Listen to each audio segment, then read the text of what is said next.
Good. Excellent. Welcome back. I hope you didn't have a substantial lunch, because otherwise you will fall asleep. So my target this afternoon is to keep you awake. And one way of doing that is to get you to do the work rather than myself, which works for me. Thank you very much for writing those hopes and fears. Thomas and Raimo are putting them on the wall. On the right-hand side, you'll see the hopes, and on the left-hand side, you see the fears. I think they're all very, very good. And what I plan to do is, after this exercise, towards the end, we'll see the outputs of your work and see how they relate to the original hopes and fears. My hope is that they will. And if not, then we're missing something. So we'll see. We'll see how the exercise goes. I have a plan, but as usual, the plan is going to change, and that will depend very much on you. And it's okay. It's okay. One of the things that I usually do every time I run a workshop is I go and rehearse the workshop and write everything that I want to do. And of course, when I run the workshop, I do nothing like that. But it's a good exercise to run through it, because it's a sort of a thought experiment. And I would say that the same to you. If you're working with clients, go through it in your head, practice, and then you will reap the benefits. Right, before I do that though, what I would like to do is to finish with the material that I was covering early on. I had to stop because I was conscious of time. And what I want to mention is just 2 or 3, I already mentioned one, but behavioral studies on problem structuring, which you may want to know about, you may have read about or not, but just to give you a flavor of the type of studies that are mostly about problem structuring. Okay? So the first one is about the materiality and affordances of models. And I wrote a paper based on that in Azure called Boundary Objects and Models, or Models are Boundary Objects. The other one is the one I mentioned in the morning about facilitating modeling practices. I'm going to show you a little bit more about that. And then the last one is the one that I published this year on the special issue on the need for closure and model building. And the reason I picked these 3 is because each of them choose a different research design. And so they're quite different, from experiments to pure case study stuff. So you get a flavor for it. Yeah? So let me just start with the first one. Of course, for this type of research, I had to look into, for me, the difference between what we do and what other consultants do, like management consultants or organizational development consultants, is that we use models. That's the difference. And then we do exactly the same. So we have a client, we negotiate the project, we try to address the situation, and the difference between what we do, Mr. X in consultancy Z does, is that we are going to build a model of some sort. So models and modeling are at the core of operational research. If there are no models, there's no OR. There might be something else. You might call it decision support, whatever. But there's no model, there's no OR, to me, in my book at least. Okay? So I was interested in what actually models do to people. Because the idea is that even though, obviously, when you have a model in front of you, you have control over it relatively. You change the model, you change the parameters, you run the simulation again, and whatever. Sociologists call that agency. You are inputting agency in the model. I also believe that models have agency themselves, and people do things. They prime them to do things.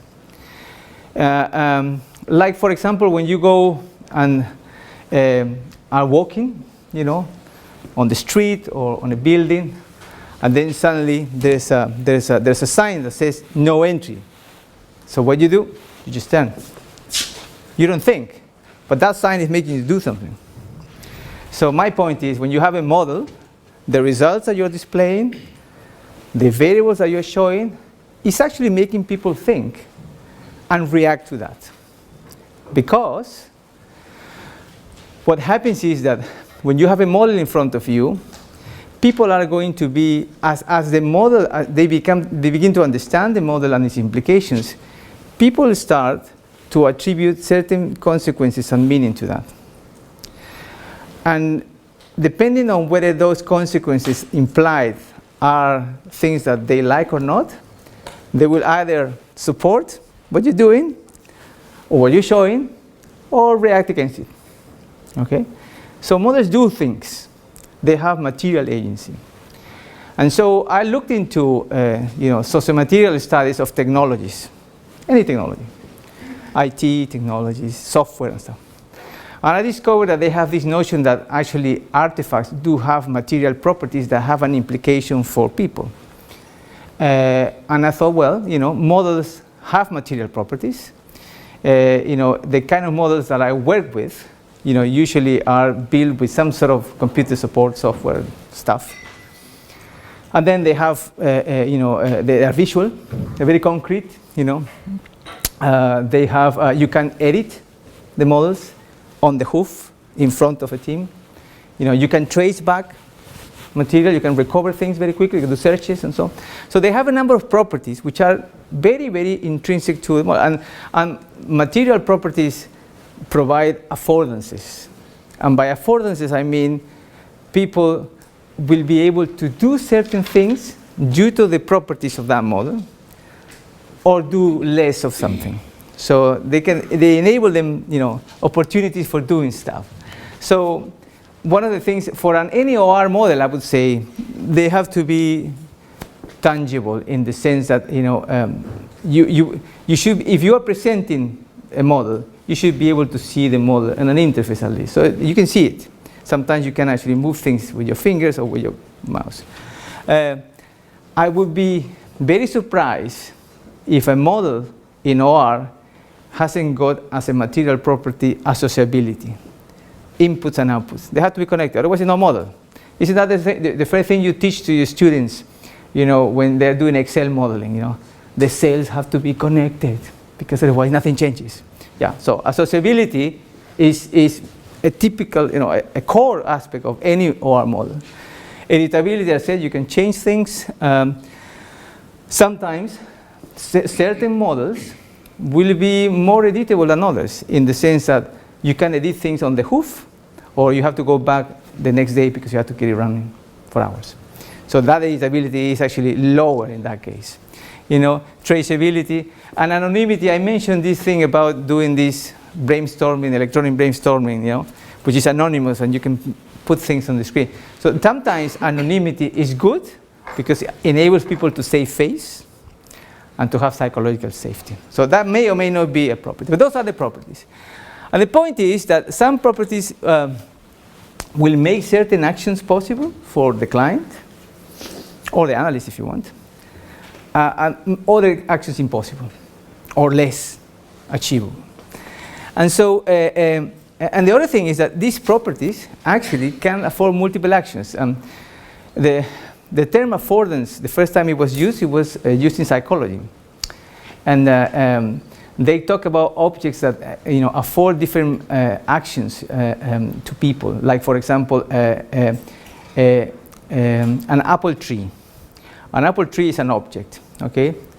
But as an object, it affords different things to different people. So for some, an apple tree on a sunny day might be something that you use to cover yourself from the sun, shade. For some other people, they might take an apple and use it as a weapon. Same tree, different uses. And that has implications because not all properties that are available are actually useful for a client. So I might say to a client, look, I can edit this stuff, I can put all of these colors and stuff. I'm not interested. Show me the results. So the different properties will matter differently depending on the time and the client. So it's like Excel again, How many of you know how to use all the functions in Excel? Now, I can tell you, I only use 3 or 4. That's it. Maybe VLOOKUPs every now and then. But many people don't use at all, just one or two, or that's it. But there are many. So the attributes, the properties, are not always, useful. It depends on the user. So what a model and their properties affords has direct consequences for, first of all, how the intervention unfolds in practice. And I'll give you another example. Remember I showed you this flip chart with all of these issues that were claims about the problem. Well, in that particular workshop, after a day and a half, things weren't going that well. Okay? And we were mapping and doing all the things, and nothing was happening. Okay? And so we had to call a, emergency meeting with the client, and we had to think on our feet. And so we came up with this idea that it would be useful perhaps to have some sort of independent voting on the top 10 issues, and they just compare them as tables against each other just in front of people. But we do the voting separately. But there's no mapping, no modeling, no anything, it's just tables and some preferencing. And so the technology is not intended to do that, but we use it in that way. And that made the trick. The day and a half that was left, it was amazing because energy came into the room and blah, blah, blah. So the point I'm making is that, depending on how the flexibility of the technology, depending on the affordances, you might actually be able to be successful or not. If something is too rigid, the client says, no, thank you. Can you do this? No, nothing. No, I'm not interested. And you only know that when you are in the heat of the moment. So what the model or the technology that you're using to create the model affords has direct consequences on how people perceive whether your model or your modeling project is successful or not.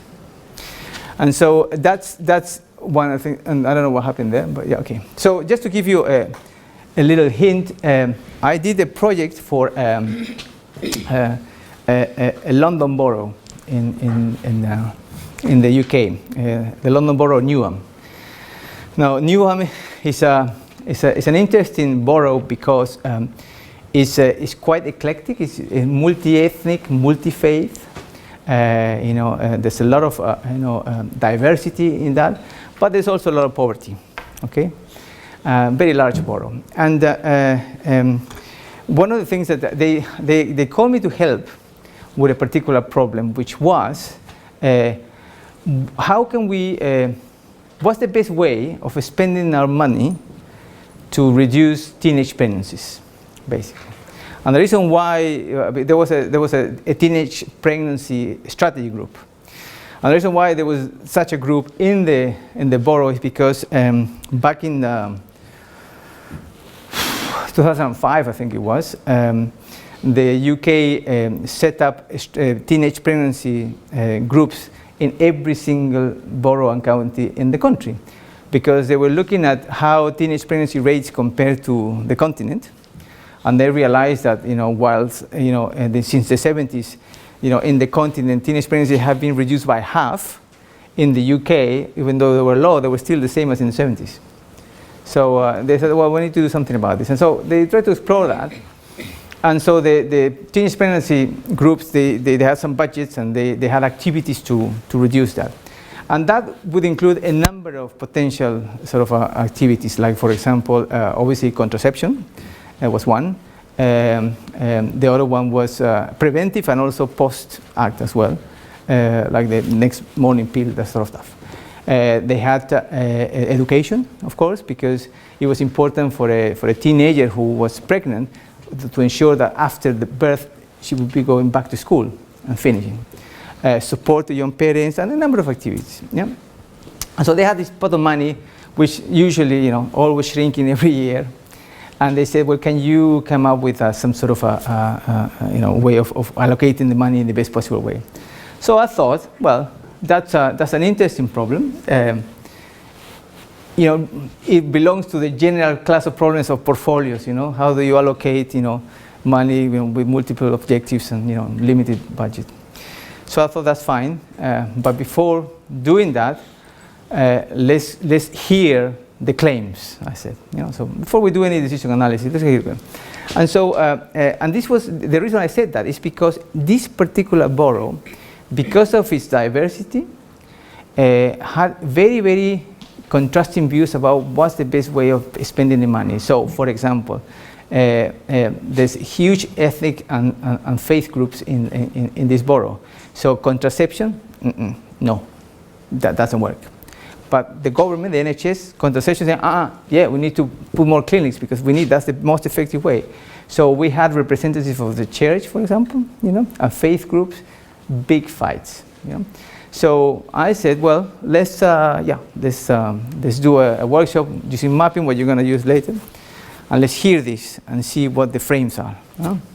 So we did that, and then we kind of agree on how we would approach the project. And then we did a normal MCDA model. We ran it. We say, this is the budget that you can get that is efficient. They said, no way, because the solution didn't include funding the clinics that they wanted to fund. So, so they said, well, can we find funding from elsewhere to get this clinic set up, which they did. So in the end, they found a way of funding them anyway. But anyway, that was the process. And so what we did is after some months, we went back and interviewed everybody and to see what had happened as a result of the project. And the interesting bit, for example, is that when we were looking at people who were representative of young parents, for them, it was all about having been able to have a voice in these discussions with the top managers. And the mapping was very good to see how people were thinking and so on. So it's all about the mapping. And then we talked to actually the deputy chair of the project, who's a senior manager. And for him, no, the mapping is all about science. It's all about proving to our commissioners that we follow a rigorous process, because we are accountable for that. So for them, it was about the scoring. And then so the thing is, if you ask for other people, mapping other people, and the point I'm trying to make is this, that somebody asked me, how do you define success? Well, here, you have different measures of success depending who you're speaking to. Now, of course, the question is who was my client and who was paying the bill? Because their success is the one that matters to me if I want to do it again.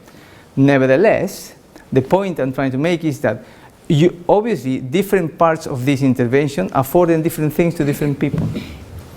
And if that is important, it's important that you actually be aware of that. So materiality and affordance, in this case, they like the scoring and the fact that you can trace back, the portfolio. In other cases, they like the coloring because you can see the maps and so on. So it's all about, different affordances that you do. So that's one aspect, okay? One study. What we did a project, and then we just interviewed people. We analyzed the interviews and did the thematic analysis, understood what bits were coming out, and then we compared it with what others have written about, different criteria of successful workshops and so on. So that's that. Then I mentioned before this facilitated modeling sort of a notion. I think the key about here is that if you really want to know what happens within those workshops, there's no way you're going to learn anything meaningful just by reading something that is an account post hoc, completely biased by somebody who is writing something 2 years after the event. Very difficult, unless you have collected data. So first thing that I need to emphasize here, if you want to do any sort of a behavioral study, if you're doing an experiment, that's fine, because you're going to be preparing for that. If you're going to do anything different, like case studies, ethnography, collect everything and systematically store it, because you're going to be grateful afterward. Otherwise, every time I review a paper, they make these bold claims about what the thing has achieved, and I ask, show me. And of course, they can't. Because they haven't done it. They haven't collected the evidence of impact. And the evidence of impact is not only at the end, it's throughout. So just collect data, If you have a meeting with a client, can I record this, please? Yes. mind, if you can. It's going to be invaluable afterwards when you're trying to write a case. Okay? Always collect data. No, never miss an opportunity to do that. Right. So I was interested in understanding how workshops went about. And I didn't want to do it on myself, although now I do it on myself too. But at the beginning, I was a bit concerned that I didn't want to video myself. So we just looked for opportunities. And there were these guys who had this planned retreat where they were going to use something called the viable systems model, which is a systems thinking approach. The viable systems model basically says that any organization will operate and be sustainable in the future if it has 5 systems coordinated with each other. Just in a nutshell, that's what it is. And so basically you get together with a group of stakeholders, and then you're trying to design each system and check that everything is logically consistent and coherent. So that's what it is. So we went there and said, okay, well, let's record this. And then the guy who was doing this was a very experienced facilitator. So we looked at the literature on facilitation in OR, thinking, what do they say about facilitation? What works and what doesn't? And somebody who has written a lot, the 2 people who have written a lot on facilitation in OR, one is Larry Phillips for decision conferencing, and the other one is Fran Ackerman on soft OR. So both, if you Google for them, you'll have stuff. And if you look at what they say about what to do when you're running these workshops, these are some of the things that they say. Pacing the task. You always have to sort of pace the task to ensure that you can finish the stuff. Directing the group to a new activity. So, well, now we've done this, and now we're going to move on to the next one. Handing back in change form. That's very important. So, when somebody's telling you about a decision or an option or a problem, what you do as an analyst, you give them back the same information, but somehow already coded in a way that fits the modeling approach. So is that what you mean? And so you're trying to do, and so you're making a formulation, basically, a bit to formulate what they're saying in a particular way. And if you're successful, then you know that you're making progress with regards to your plan for modeling. Reflecting back, questioning and summarizing, and then they always say, do not report interpretations of the good behavior. That's something that OB people do. Like, it seems to me that you are angry. That sort of stuff, which an OB consultant would do, but according to the literature in facilitated modeling, it's a no, we don't say that. Okay, focus on the task. So I thought, okay, that's all very useful, but if I want to apply this in practice, what does that mean? How does that happen? What exactly do I have to say when I pace the task? What exactly would I have to say when I change something? I don't know. Nobody tells me. This is all very interesting, but it's generic. It's not specific enough. So what we did is we looked at the transcript and the recording and tried to identify what this means in practical terms. So for that, we have to look at, again, a different literature, and we say, well, who has written about what people say in workshops? And we found this work by Robin Thomas, who at the time was based in Cardiff, and Cynthia Hardy, which is a very prominent professor who does critical studies, and in particular discourse analysis is one of the things that she uses.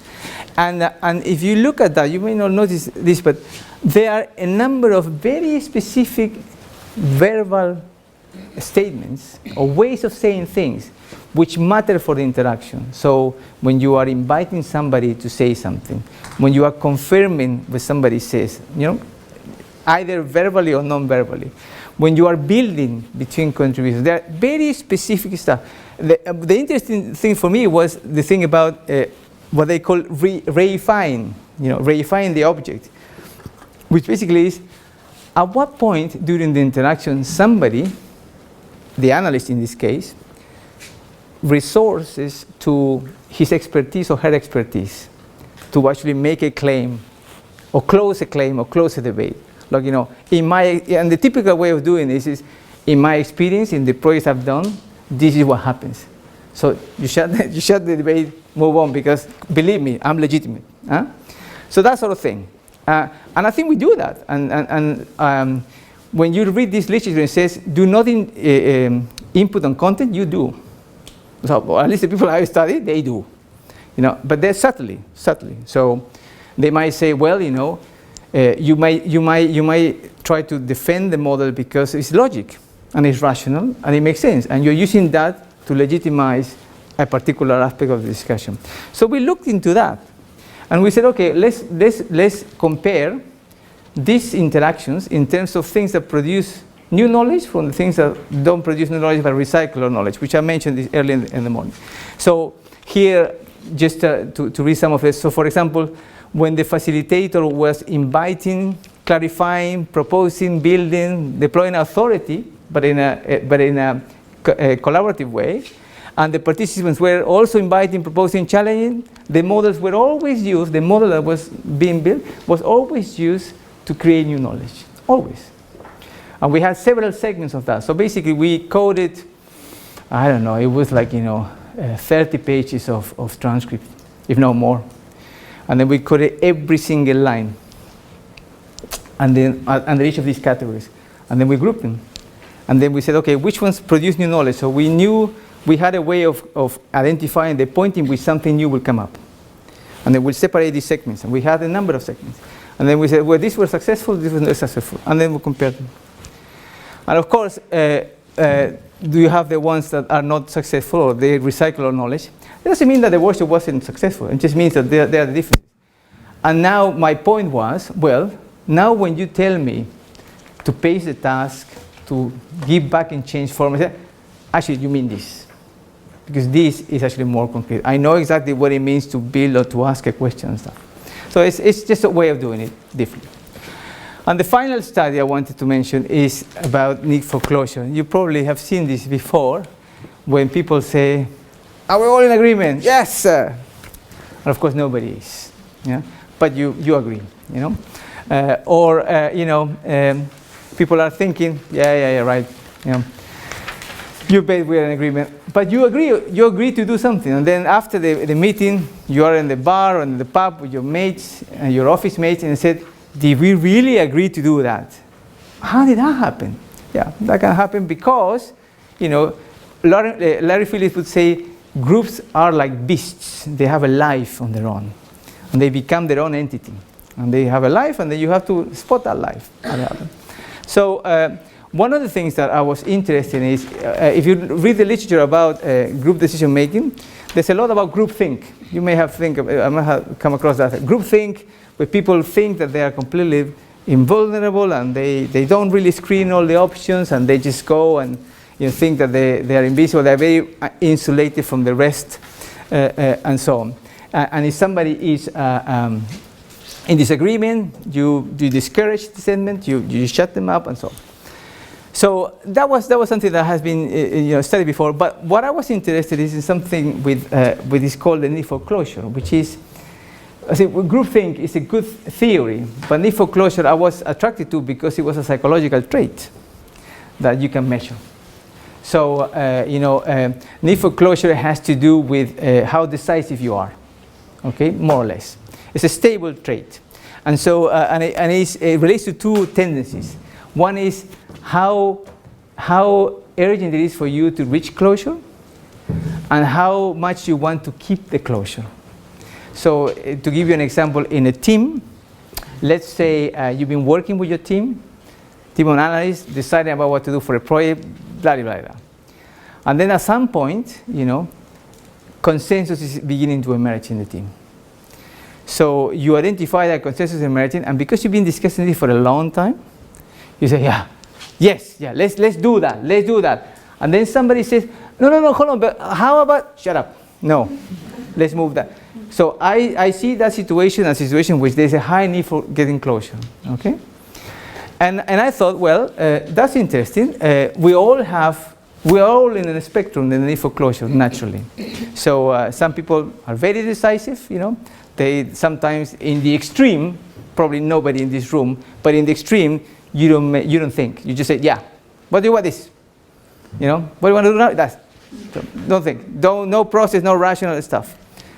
And others are perhaps in the extreme again. I don't think anybody in this room, they never make a bloody decision.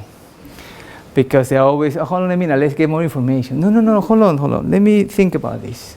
So, two extremes. We probably are in the middle. But this is a stable trait. There's an instrument you can actually download from Kuransky's work homepage, and then you can see whether you are decisive or not in that sense. The extreme people with high need for closure are very dogmatic, very rigid thinking, very difficult to change their minds. The other extreme, or low need for closure, are too flexible. You know, so one thinks that the other one is a wishy-washy character, and vice versa. Anyway, for me, it was interesting, but I thought, well, I will never be able. My question was this: well, need for closure surely is totally at odds with what we do as OR people. Why? Because we're making people think harder, and it's going to take time. So that's surely, if you are a client, an impatient client, high need for closure, it's going to take a lot of convincing. So, no, hold on a minute, this is going to take a while. So I thought that'd be interesting to see, because obviously there are OR in projects that are very successful. So how do they manage that need for closure? But there was no way I could do an experiment, because I wanted to do it. I had no other choice than doing an experiment. But what I wanted to do is, if I were to do this in the real world, I cannot ask managers to fill in questionnaires so that I know whether they are high or need for closure. It's not going to work. So luckily, the reason why I chose this particular construct is because it's also triggered by context. So you individually may be high or need for closure, but it doesn't matter. Irrespective of your individual orientation, in a group, if the group is under pressure, or if it's fatigued, the need for closure increases naturally. And I thought, those situations I want to study. So with my close collaborator, I can lead on something that's called group centrism, which is similar to groupthink. With my close collaborator, Etienne Rouet from Aalto University in Nijmegen, we said, okay, how about doing an experiment to explore these things? So we got students in different degrees, masters and MBAs, and we did this also within the UK, but also in the Netherlands. And we gave them a very simple task. We said to them, we gave them a decision task where they had to allocate money to different projects, but each project would be designed in such a way that it would appeal to a particular basic human value. And because all of us have the same human basic value, the difference is the relative ways that you put things in a decision context. We knew that it was going to be conflict, okay? Particularly because we had in our students, public sector students and private sector students. And we knew that it was going to be an issue. And so we gave them this task, and then we manipulated the need for closure, in that case with an instrument, but we can also do the task and said halfway through the task, oh, by the way, there's no more time, you have to finish now. So to put that pressure. And what we wanted is the task was, okay, you need to make this decision, but before you do that, I want you to apply value-focused thinking so that you can build a network of objectives for this group, because once you have those objectives, you inform your decision. Nothing, no quantification, just the network of objectives. And so we wanted to see, okay, if the need for closure varies, because conflict in this task is going to be salient, what happens? And we measure decision quality by the amount of consensus that they had and how satisfied they were with the process. And the interesting bit with that is it was really, so we reviewed the whole thing, and we have a huge database, and we're going to review. The good thing about video and stuff is that you can revisit it so many times. So you can do, once you have your corpus, you can always do new stuff with the same material.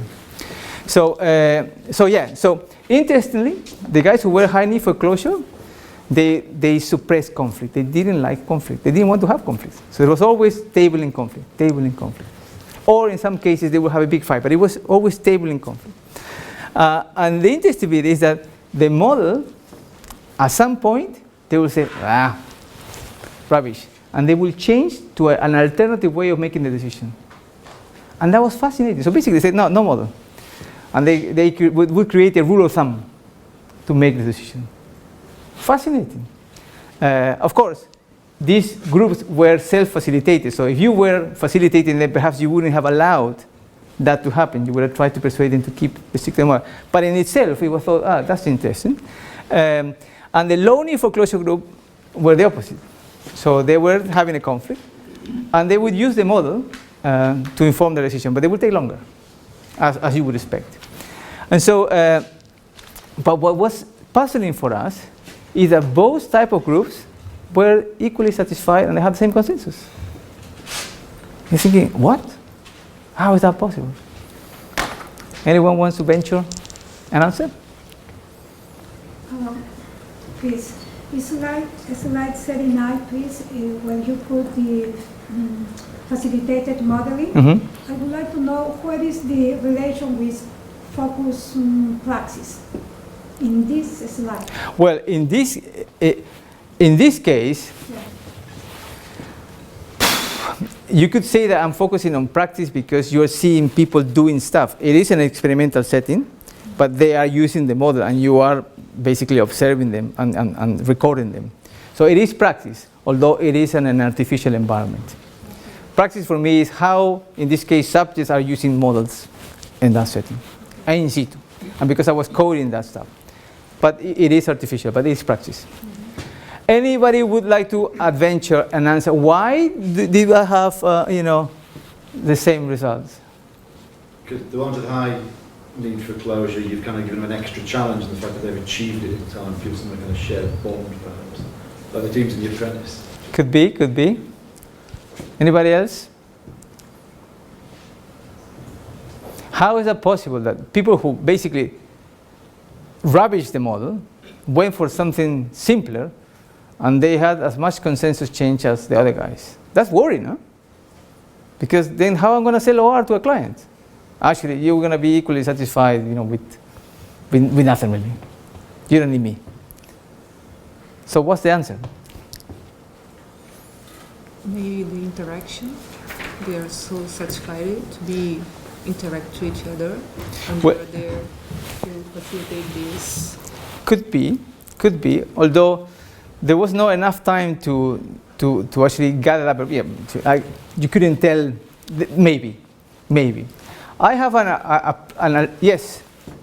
I think that maybe it was like they had a shared experience, so they built up. They found like an agreement or a reference point where they all talked about. So you took the conflict away from the person to the model, or the model which was not properly used. Could be, but that happened with the other groups as well. Yeah. Just it could maybe happen that they have some anchoring point for the satisfaction with the outcome to say this is the best we could achieve with the given constraints or something.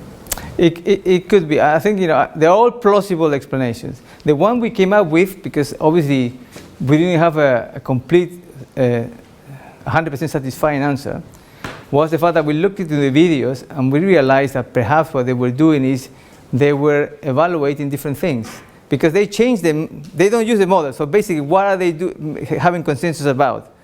It's about the new method that they created on the spot, which is not the same as the other one. So, but of course, I cannot know what goes on in their heads. But that's the way, the explanation that we can work. So what we're going to do now is we're going to look at the models that they produced and see whether the models can give us any indication that actually the quality is not that good. Because I don't like this answer. But I like more research on this. Is this an interesting? Again, that's the kind of studies that you can do in problem structuring, because it was about structuring a problem or structuring objectives in this case. So that's what I wanted to say this morning, which I didn't finish, but now I finished.